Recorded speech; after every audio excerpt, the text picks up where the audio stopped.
أعوذ بالله من الشيطان الرجيم. بسم الله الرحمن الرحيم. الحمد لله الذي أنزل على عبده الكتاب ولم يجعل له عوجا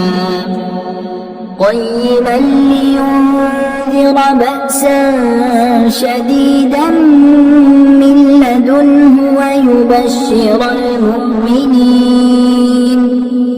ويبشر المؤمنين الذين يعملون الصالحات أن لهم أجرا حسنا ماكثين فيه أبدا وينذر الذين قالوا اتخذ الله ولدا ما لهم به من علم ولا لآبائهم كبرت كلمة تخرج من أفواههم إن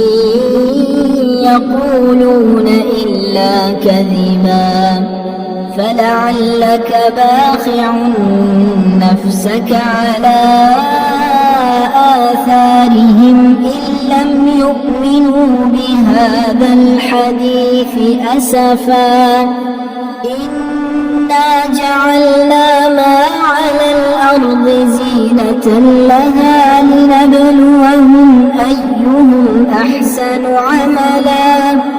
وإنا لجاعلون ما عليها صعيدا جرزا أم حسبت أن أصحاب الكهف والرقيم كانوا من آياتنا عجبا إذ أوى الفتية إلى الكهف فقالوا ربنا آتنا من لدنك رحمة وهيئ لنا من أمرنا رشدا فضربنا على آذانهم في الكهف سنين عددا ثم بعثناهم لنعلم أي الحزبين أحصى لما لبثوا أمدا نحن نقص عليك نبأهم بالحق إنهم فتية آمنوا بربهم وزدناهم هدى وربطنا على قلوبهم إذ قاموا فقالوا ربنا رب السماوات والأرض لن ندعو من دونه إلها لقد قلنا إذا شططا هؤلاء قومنا اتخذوا من دونه آلهة لولا يأتون عليهم بسلطان بين فمن أظلم ممن افترى على الله كذبا وإذ اعتزلتموهم وما يعبدون إلا الله فأووا إلى الكهف ينشر لكم ربكم من رحمته ويهيئ لكم من أمركم مرفقا وترى الشمس إذا طلعت تزاور عن كهفهم ذات اليمين وإذا غربت تقرضهم ذات الشمال وهم في فجوة منه ذلك من آيات الله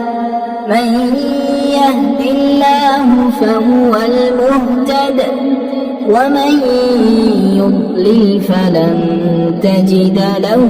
وليا مرشدا وتحسبهم أيقاظا وهم رقود ونقلبهم ذات اليمين وذات الشمال وكلبهم باسط ذراعيه بالوصيد لو اطلعت عليهم لوليت منهم فرارا ولملئت منهم رعبا وكذلك بعثناهم ليتساءلوا بينهم قال قائل منهم كم لبثتم قالوا لبثنا يوما أو بعض يوم قالوا ربكم أعلم بما لبثتم فابعثوا أحدكم بورقكم هذه إلى المدينة فلينظر أيها أزكى طعاما فليأتكم برزق منه وليتلطف ولا يشعرن بكم أحدا إنهم إن يظهروا عليكم يرجموكم أو يعيدوكم في ملتهم ولن تفلحوا إذا أبدا وكذلك أعثرنا عليهم ليعلموا أن وعد الله حق وأن الساعة لا ريب فيها إذ يتنازعون بينهم أمرهم فقالوا ابنوا عليهم بنيانا ربهم أعلم بهم قال الذين غلبوا على أمرهم لنتخذن عليهم مسجدا سيقولون ثلاثة رابعهم كلبهم ويقولون خمسة سادسهم كلبهم رجما بالغيب ويقولون سبعة وثامنهم كلبهم قل ربي أعلم بعدتهم ما يعلمهم إلا قليل فلا تمار فيهم إلا مراء ظاهرا ولا تستفت فيهم منهم أحدا ولا تقولن لشيء إني فاعل ذلك غدا إلا أن يشاء الله واذكر ربك إذا نسيت وقل عسى أن يهديني ربي لأقرب من هذا رشدا ولبثوا في كهفهم 300 سنين وازدادوا 9 قل الله أعلم بما لبثوا له غيب السماوات والأرض أبصر به وأسمع ما لهم من دونه من ولي ولا يشرك في حكمه أحدا واتل ما أوحي إليك من كتاب ربك لا مبدل لكلماته ولن تجد من دونه ملتحدا واصبر نفسك مع الذين يدعون ربهم بالغداة والعشي يريدون وجهه ولا تعد عيناك عنهم تريد زينة الحياة الدنيا ولا تطع من أغفلنا قلبه عن ذكرنا واتبع هواه وكان أمره فرطا وقل الحق من ربكم فمن شاء فليؤمن ومن شاء فليكفر إنا أعتدنا للظالمين نارا أحاط بهم سرادقها وإن يستغيثوا يغاثوا بماء كالمهل يشوي الوجوه بئس الشراب وساءت مرتفقا إن الذين آمنوا وعملوا الصالحات إنا لا نضيع أجر من أحسن عملا أولئك لهم جنات عدن تجري من تحتهم الأنهار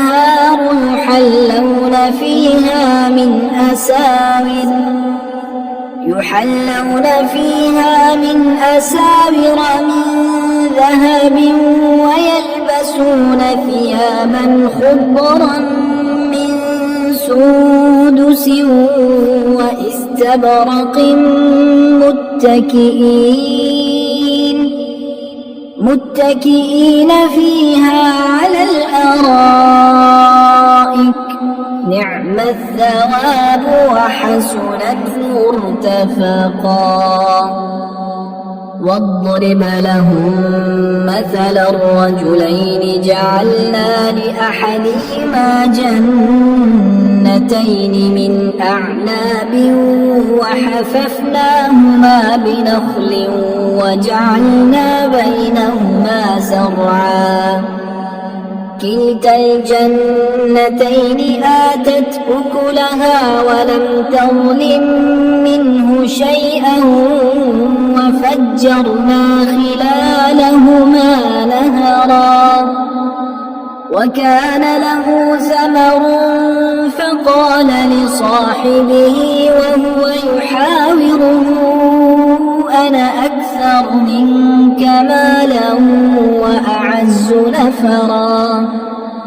ودخل جنته وهو ظالم لنفسه قال ما أظن أن تبيد هذه أبدا وما أظن الساعة قائمة ولئن رددت إلى ربي لأجدن خيرا منها منقلبا قال له صاحبه وهو يحاوره أكفرت بالذي خلقك من تراب ثم من نطفة ثم سواك رجلا لكن هو الله ربي ولا أشرك بربي أحدا ولولا إذ دخلت جنتك قلت ما شاء الله لا قوة إلا بالله إن ترني أنا أقل منك مالا وولدا عسى ربي أن يؤتيني خيرا من جنتك ويرسل عليها حسبانا من السماء فتصبح صعيدا زلقا أو يصبح ماؤها غورا فلن تستطيع له طلبا وأحيط بثمره فأصبح يقلب كفيه على ما أنفق فيها وهي خاوية على عروشها ويقول يا ليتني لم أشرك بربي أحدا ولم تكن له فئة ينصرونه من دون الله وما كان منتصرا هنالك الولاية لله الحق هو خير ثوابا وخير عقبا واضرب لهم مثل الحياة الدنيا كماء أنزلناه من السماء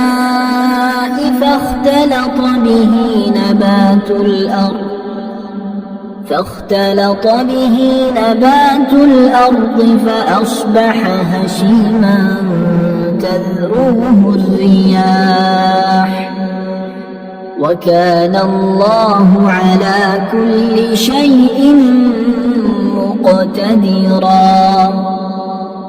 المال والبنون زينة الحياة الدنيا والباقيات الصالحات خير عند ربك ثوابا وخير أملا ويوم نسير الجبال وترى الأرض بارزة وحشرناهم فلم نغادر منهم أحدا وعرضوا على ربك صفا لقد جئتمونا كما خلقناكم أول مرة بل زعمتم أن لن نجعل لكم موعدا ووضع الكتاب فترى المجرمين مشفقين مما فيه ويقولون يا ويلتنا ما لهذا الكتاب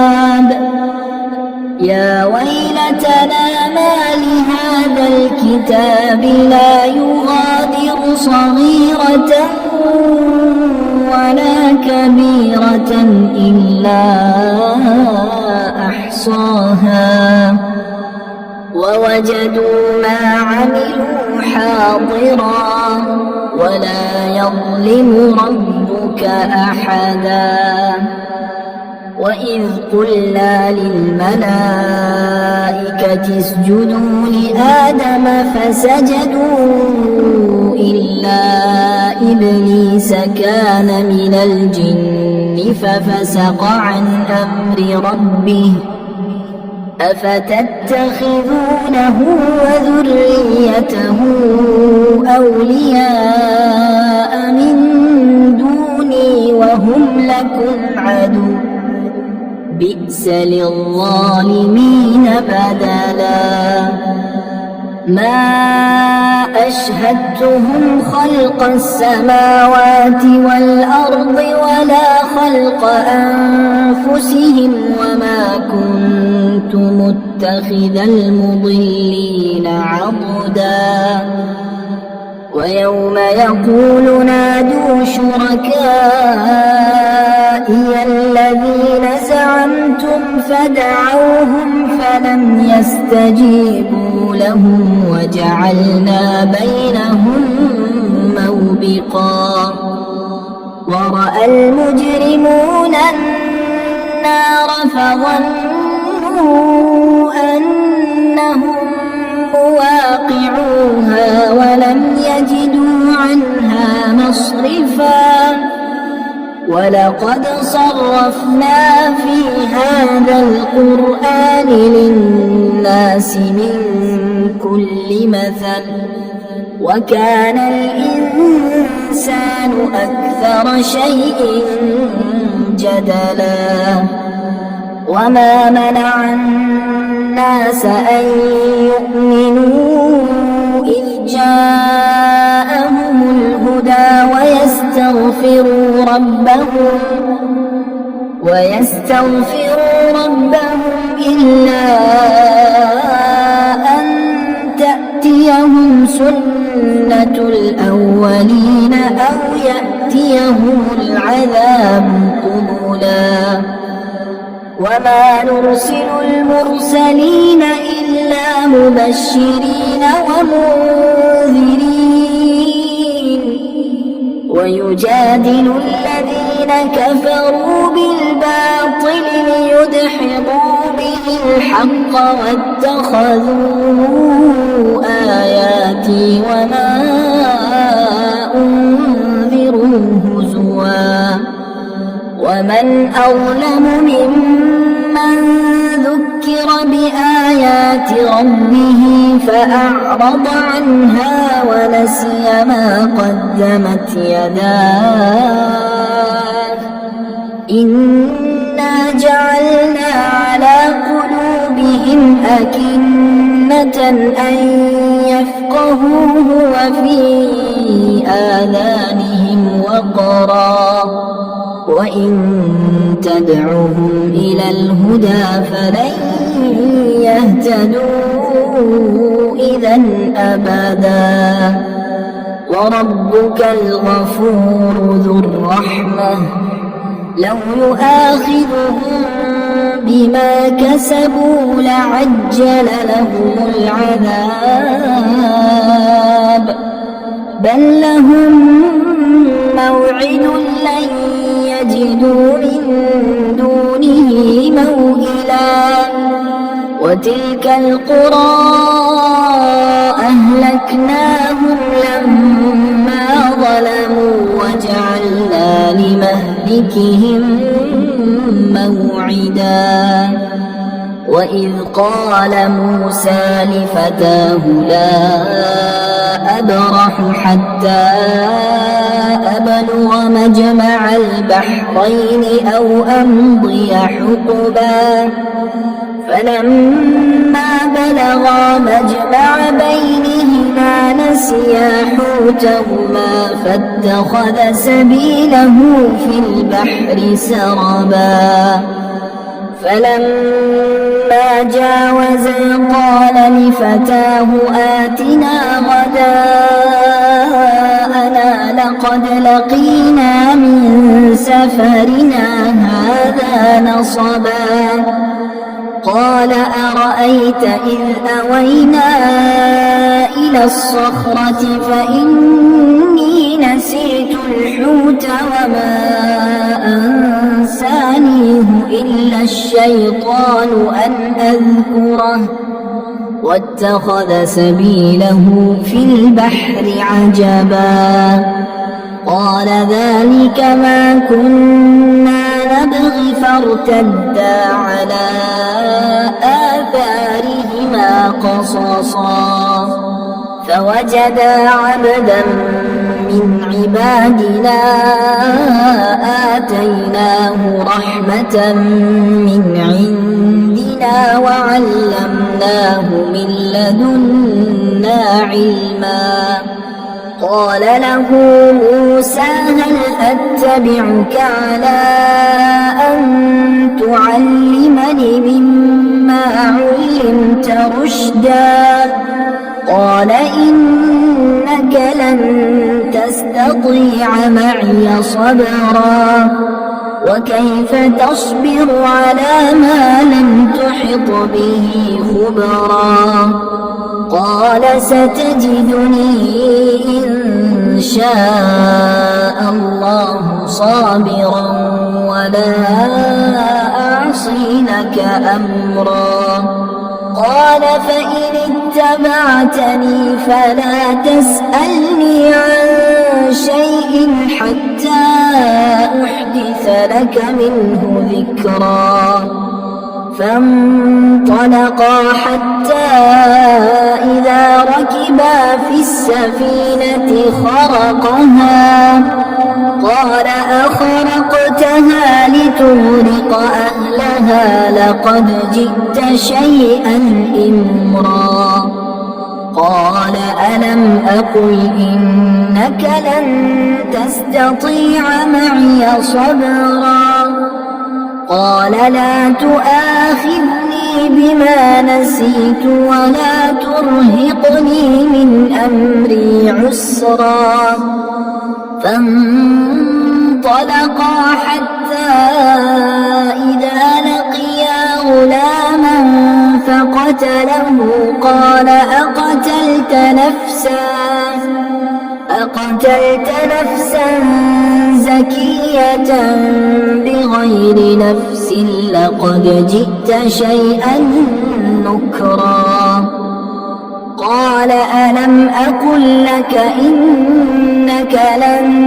تستطيع معي صبرا. قال إن سألتك عن شيء بعدها فلا تصاحبني قد بلغت من لدني عذرا. فانطلقا حتى إذا أتيا أهل قرية استطعما أهلها فأبوا أن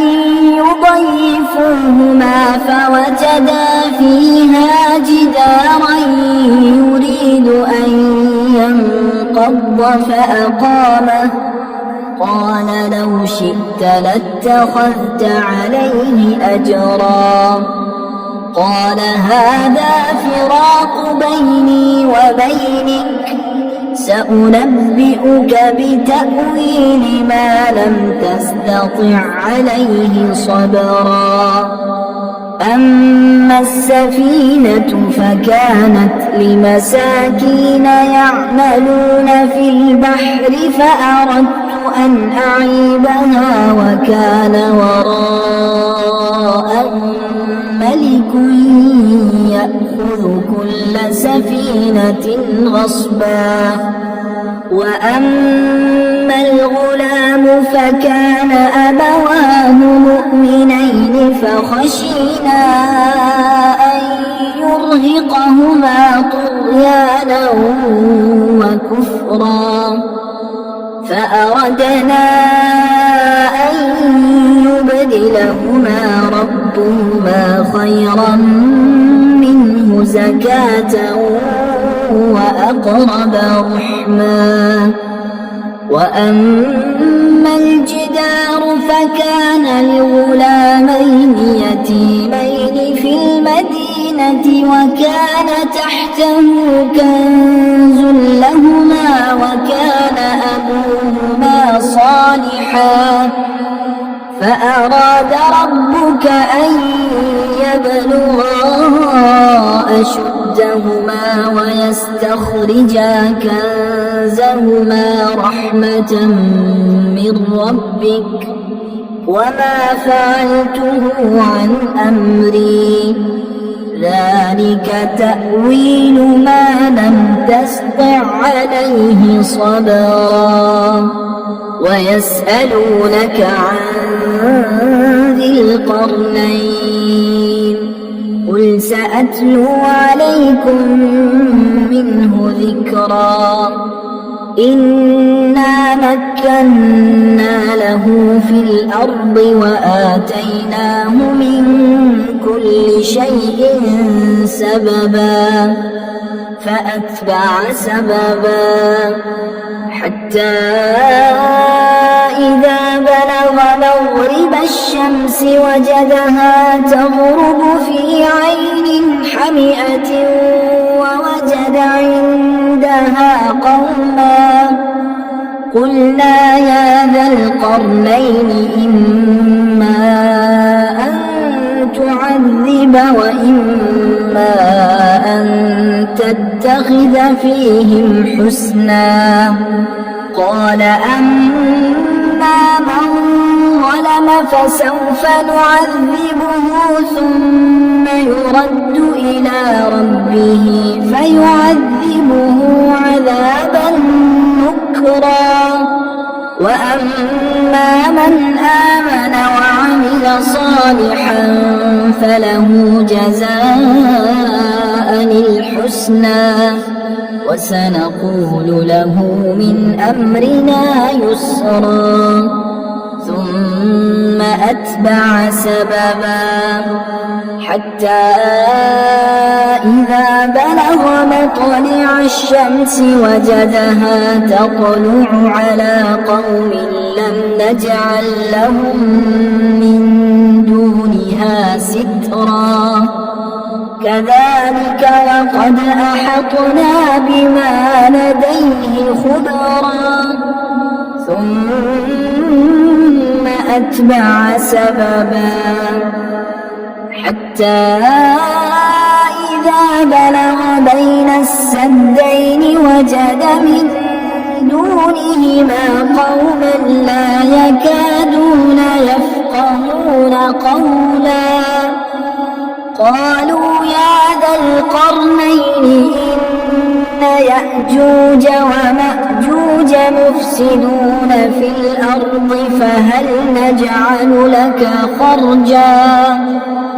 فهل نجعل لك خرجا على أن تجعل بيننا وبينهم سدا قال ما مكني فيه ربي خير فأعينوني بقوة أجعل بينكم وبينهم ردما آتوني زبر الحديد حتى إذا ساوى بين الصدفين قال انفخوا حتى إذا جعله نارا قال آتوني أفرغ عليه قطرا فما استطاعوا أن يظهروه وما استطاعوا له نقبا قال هذا رحمة من ربي فإذا جاء وعد ربي جعله دكا وكان وعد ربي حقا وتركنا بعضهم يومئذ يموج في بعض ونفخ في الصور فجمعناهم جمعا وعرضنا جهنم يومئذ